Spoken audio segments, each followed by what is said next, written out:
Jangan lupa nantikan video-video terbaru dari channel YouTube Suara dari Gelap Misteri. Dukung channel ini dengan cara menekan tombol subscribe. Aktifkan juga lonceng notifikasi agar kamu tidak ketinggalan cerita horor berikutnya. Sekarang, mari kita lanjut ke ceritanya. Angin malam itu tidak biasa. Dingin, tapi bukan dingin biasa. Dingin yang seperti menyentuh tulang. Namaku Raka, dan aku pernah menjadi orang paling miskin di kampungku. Hutang menumpuk, ibu sakit, sawah satu-satunya digadaikan. Aku sudah mencoba segala cara. Kerja serabutan, jadi kuli bangunan, bahkan pernah hampir mencuri. Sampai suatu malam, aku bertemu dengannya. Itu terjadi di pemakaman tua di ujung desa. Aku tidak sengaja ke sana. Aku hanya ingin menyendiri, memikirkan bagaimana caranya membayar biaya rumah sakit ibu. Tapi di antara nisan yang retak dan pohon Kamboja yang bergoyang pelan, aku melihat sosok perempuan berdiri membelakangiku. Rambutnya panjang, sangat panjang, hampir menyentuh tanah. Gaunnya putih, kotor, basah seperti baru keluar dari tanah. Awalnya kupikir itu orang gila. Lalu dia tertawa, pelan, melengking, seperti suara yang ditarik dari tenggorokan yang kering. Aku ingin lari, tapi kakiku kaku. Raka, bisiknya. Aku membeku. Dia tahu namaku. Pelan-pelan dia berbalik. Wah Hanja, cantik. Terlalu cantik untuk berada di tempat seperti itu. Kulitnya pucat, bibirnya merah pekat, matanya hitam, kosong. Aku bisa membantumu, katanya lembut. Suara itu seperti memeluk telingaku. Hangat, tapi salah. Kau ingin kaya, bukan? Aku tidak menjawab, tapi pikiranku berteriak, ya? Dia melangkah mendekat. Tidak ada suara langkah. Menikahlah denganku. Darahku terasa berhenti mengalir. Sebagai imbalannya, semua yang kau inginkan akan menjadi milikmu. Aku tahu siapa dia. Kuntilanak. Seharusnya aku lari. Seharusnya aku berdoa. Tapi bayangan ibu yang terbaring lemah membuatku ragu. Tidak gratis, lanjutnya pelan. Aku hanya ingin satu hal. Kesetiaan. Angin tiba-tiba berhenti. Dan tanpa sadar, aku mengangguk. Malam itu juga, di bawah pohon Kamboja, dengan saksi nisan dan bulan pucat, aku menikah dengan kuntilanak. Keesokan paginya, semuanya berubah. Seorang pria kota datang mencariku. Katanya, tanah sawah yang dulu digadaikan ternyata memiliki kandungan emas kecil di dalamnya. Ia membelinya dengan harga fantastis. Uang miliaran rupiah masuk ke rekeningku. Ibu sembuh. Rumah baru berdiri megah. Mobil datang silih berganti.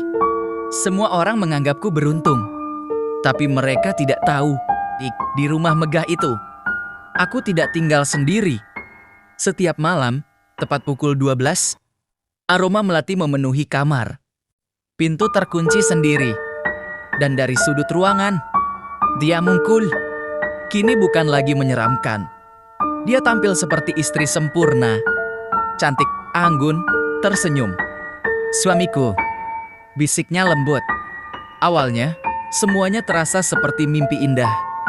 Dia tidak pernah menggangguku di siang hari. Anja malam. Hanya ketika kami berdua. Tapi perlahan, sesuatu berubah. Setiap kali aku berbicara dengan perempuan lain, entah pegawai bank, tetangga, atau bahkan sepupu jauh, malamnya aku mendengar tangisan. Tangisan bayi. Padahal, tidak ada bayi di rumahku. Suatu malam, aku memberanikan diri bertanya, "Kau cemburu?" Dia tersenyum. Dan untuk pertama kalinya, senyum itu robek. Mulutnya terbuka terlalu lebar, sampai hampir ke telinga. Suamiku, milikku selamanya. Lampu padam. Ketika menyala kembali, dinding kamar penuh goresan kuku. Dan di cermin, tertulis dengan darah, "Eseteya, atau mati." Teror tidak berhenti di situ. Satu persatu orang yang mencoba mendekatiku mengalami kecelakaan aneh. Sekretaris baruku jatuh dari tangga kantor. Tetanggaku yang sering mengajakku ngobrol ditemukan pingsan dengan wajah penuh cakaran. Mereka bilang itu kebetulan. Tapi aku tahu, itu peringatan. Suatu malam, aku mencoba tidak pulang. Aku menginap di hotel kota. Kupikir mungkin jarak bisa membuatnya menjauh. Tepat pukul 12 malam, lampu kamar hotel berkedip. AC mati sendiri. Dan di balik tirai, bayangannya berdiri. Rambut panjangnya menjuntai ke lantai. Gaun putihnya menyeret karpet hotel. Kau mencoba meninggalkanku? Suaranya tidak lagi lembut. Melengking, memekakan telinga. Aku jatuh dari tempat tidur. Tubuhku seperti ditekan sesuatu yang tak terlihat. Kau milikku, Raka. Tangan dingin menyentuh leherku. Aku hampir tidak bisa bernapas. Aku memberimu segalanya. Wajahnya berubah. Matanya merah. Mulutnya terbelah. Giginya runcing dan penuh darah. Tapi kau tidak boleh mengkhianatiku. Aku berteriak meminta ampun.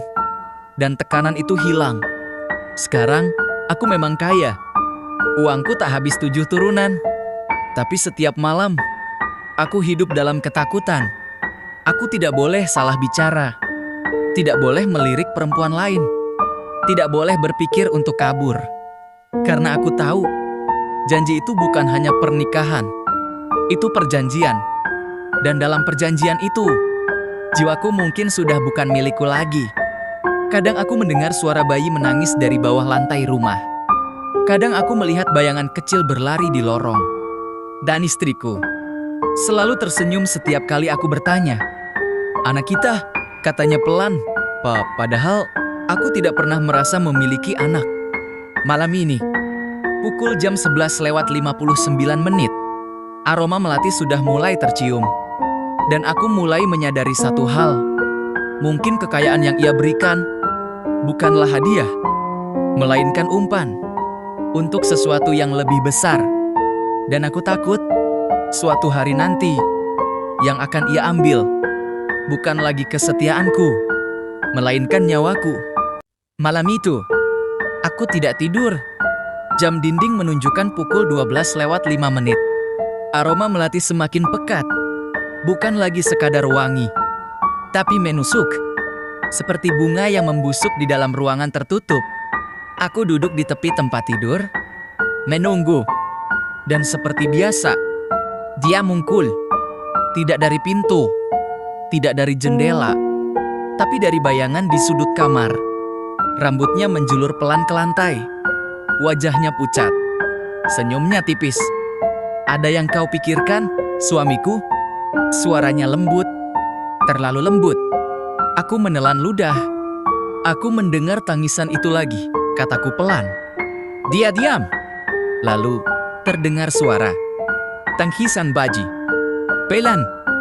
Serak. Seperti tenggorokan kecil yang dipaksa menangis. Tangisan itu berasal dari bawah lantai kamarku. Anak kita, bisiknya.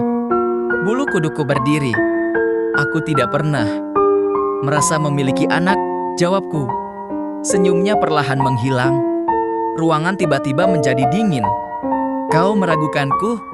Suaranya berubah. Serak. Berhitar? Aku memenuhi janjiku.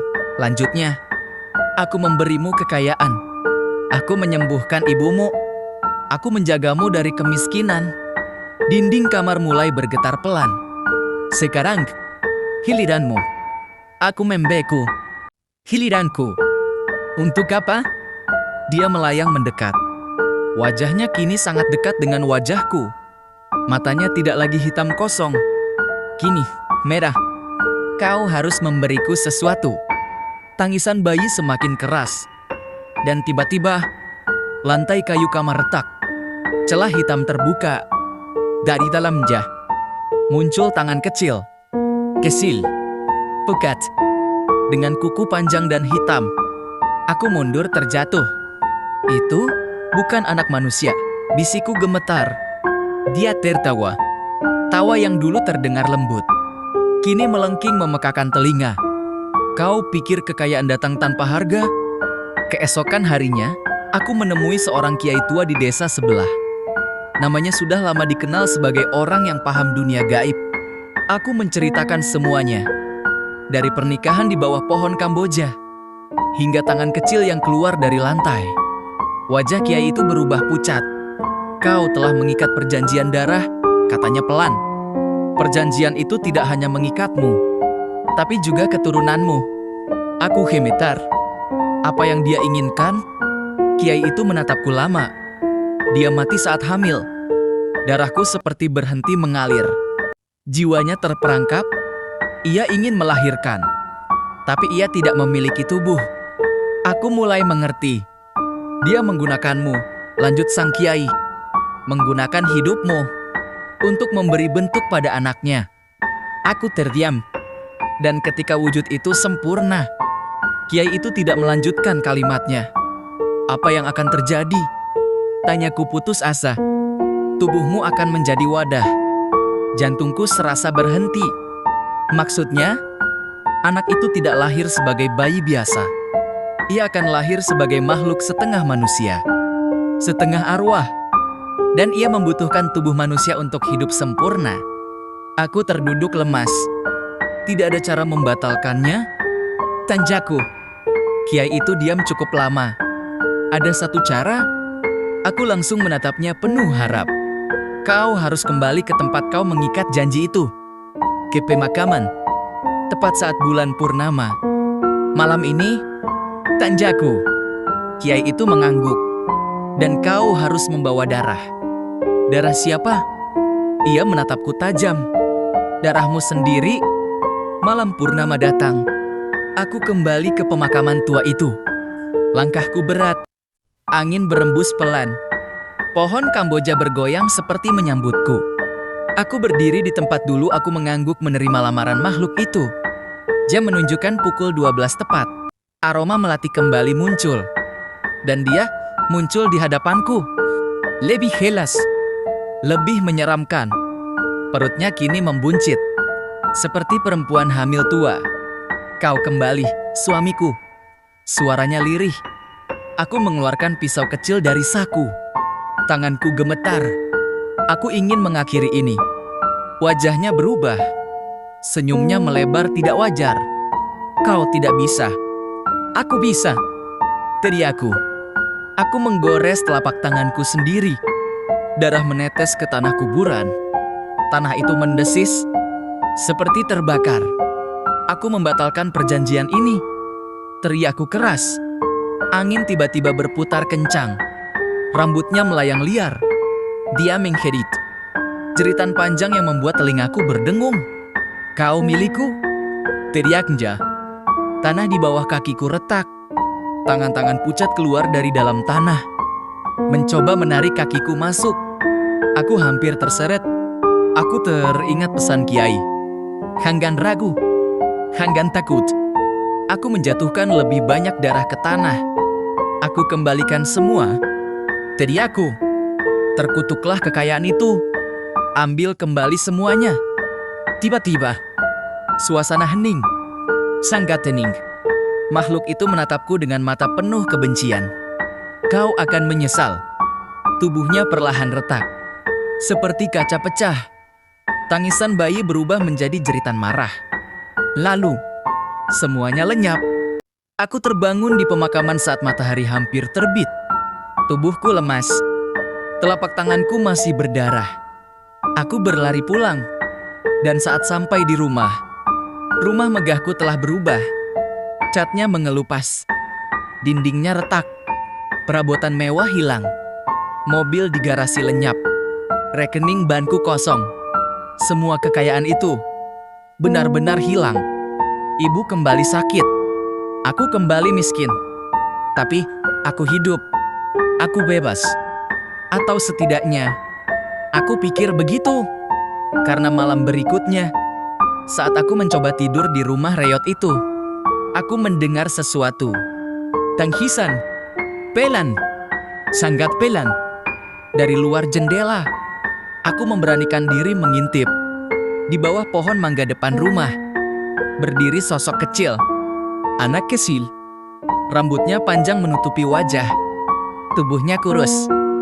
Ia mendongak perlahan. Dan aku melihat matanya merah. Di belakangnya berdiri sosok perempuan berpakaian putih. Tersenyum. Ayah, suara kecil itu memanggil. Napasmu mungkin masih ada. Hartamu mungkin telah hilang. Tapi perjanjian dengan makhluk yang mati dalam dendam tidak pernah benar selesai. Dan malam ini, aku sadar, mungkin aku berhasil membatalkan pernikahan itu. Tetapi, aku tidak pernah membatalkan kelahirannya. Malam itu, aku tidak tidur. Jam dinding menunjukkan pukul 12:05. Aroma melati semakin pekat. Bukan lagi sekadar wangi, tapi menusuk. Seperti bunga yang membusuk di dalam ruangan tertutup. Aku duduk di tepi tempat tidur, menunggu. Dan seperti biasa, dia muncul. Tidak dari pintu, tidak dari jendela, tapi dari bayangan di sudut kamar. Rambutnya menjulur pelan ke lantai. Wajahnya pucat. Senyumnya tipis. Ada yang kau pikirkan, suamiku? Suaranya lembut. Terlalu lembut. Aku menelan ludah. Aku mendengar tangisan itu lagi, kataku pelan. Dia diam. Lalu, terdengar suara. Tangisan baji.